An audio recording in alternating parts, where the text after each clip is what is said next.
कम वक्त में ज्यादा कैसे पढ़ें?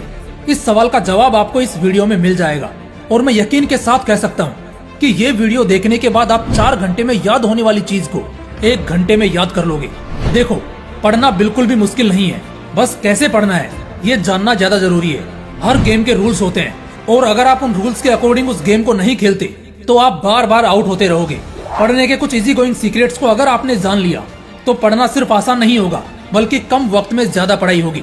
इसमें भी एक खास बात बताता हूँ। पता है मोस्टली स्टूडेंट्स पढ़ाई से क्यों भागते हैं या क्यों वो पढ़ाई में मन नहीं लगा पाते?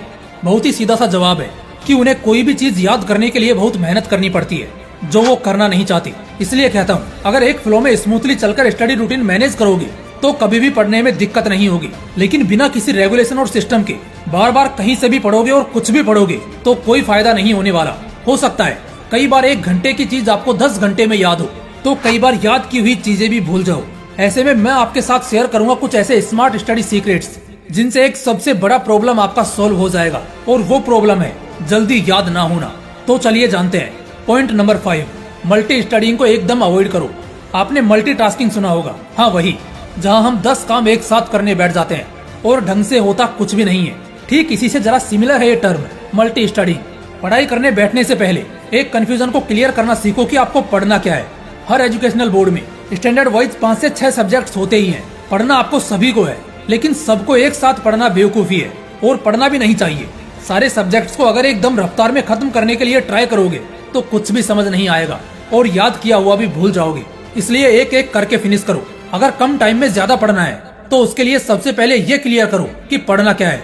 एक साथ पढ़ने के पीछे मत पढ़ो, एक एक करके पढ़ोगे तो जल्दी याद होगा।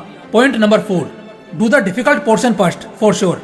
जब पढ़ने बैठोगे तो मोटिवेशन ज्यादा रहेगा, एनर्जी ज्यादा होगी और दिमाग फोकस्ड होगा और उस वक्त आपको पढ़ना है अपने डिफिकल्ट पोर्शंस को। इसके जनरली 2 फायदे हैं। पहला, अब क्योंकि आप अभी पढ़ने बैठे हो खासकर किसी डिफिकल्ट कॉन्सेप्ट के साथ, तो ज्यादा एनर्जी और फ्रेशनेस होने की वजह से चीजें आपको जल्दी समझ आएंगी। इसके अलावा दूसरा जो फायदा है वो है कि एक बार जब आपको डिफिकल्ट टॉपिक समझ में आने लगते हैं, फिर जो पीछे छूटे हुए सो कॉल्ड इजी पार्ट्स होते हैं उन्हें याद करने में फिर कोई मेहनत नहीं लगती। एक टक से चीजें आपको याद हो जाती हैं। तो ऐसे कंडीशंस में हमें डिफिकल्ट पोर्शंस को पहले स्टडी करना है जिससे कॉन्सेप्ट की का एक बेहतर नॉलेज हो जाए और बहुत सारा टाइम जो हम बेसिक से लगाने वाले थे वो भी बच जाए। Point number 3, audio visual sources से पढ़ो। आज की जिंदगी बहुत प्रैक्टिकल हो चुकी है और हम भी जितना प्रैक्टिकल रहें हमारे लिए उतना ही सही रहेगा। आज से 3-4 साल पहले ये फैसिलिटी हर किसी के पास नहीं होती थी, लेकिन आज हर किसी के पास ये फैसिलिटी है कि वो ऑडियो विजुअल सोर्सेज यानी कि जो चीजें वो पढ़ना चाहता है उसे वो स्क्रीनिंग के थ्रू देखकर पढ़ और जान सके। इसलिए अगर आप 4 घंटे की पढ़ाई 1 घंटे में करने की कोशिश करते हो तो इसमें आपके लिए 3D एनिमेशंस और ग्राफिक्स के जरिए पढ़ने का option one and only best है, क्योंकि इसमें आप स्पीड इंक्रीज करके जल्दी जल्दी पॉइंट्स को कवर करते हो और आपको बहुत जल्द समझ में भी आता है। इसलिए अगर आप ऑडियो विजुअली कंफर्टेबल हो और बिना डिस्ट्रैक्शंस के पढ़ सकते हो तो ऑडियो विजुअल सोर्सेज से कनेक्ट होकर पढ़ो। ज्यादा चीजें जल्दी पढ़कर खत्म कर पाओगे। पॉइंट नंबर 2, कुछ पार्ट्स को स्किप करना सीखो। हर पोर्शन या सिलेबस एरिया में कुछ ऐसे पार्ट्स होते ही हैं जिसका कोई खास काम नहीं होता है। ऐसा नहीं है कि वो जरूरी नहीं होते हैं, जरूरी है तभी तो दिए हैं। लेकिन मोस्ट इम्पोर्टेंटली समझने वाली बात यह है कि उन पार्ट से भी ज्यादा इम्पोर्टेंट और भी कॉन्सेप्ट्स होते हैं। इसलिए अगर आपको कम समय में ज्यादा पढ़ना है तो अच्छे से स्टडी करके कुछ पार्ट्स को एलिमिनेट कर दो, उन्हें काट दो। पढ़ो नॉलेज पर्सपेक्टिव से, लेकिन अपना मेन फोकस उन सेंटर पॉइंट्स पर रखो जिन्हें पढ़ना वाकई में ज्यादा इम्पोर्टेंट है और जो ज्यादा स्कोरिंग है। ये चीजें आपको बहुत हेल्प करने वाली हैं। इससे क्या होगा ना, साइकोलॉजिकली भी देखा जाए तो आप अब थोड़ा हल्का महसूस करेंगे।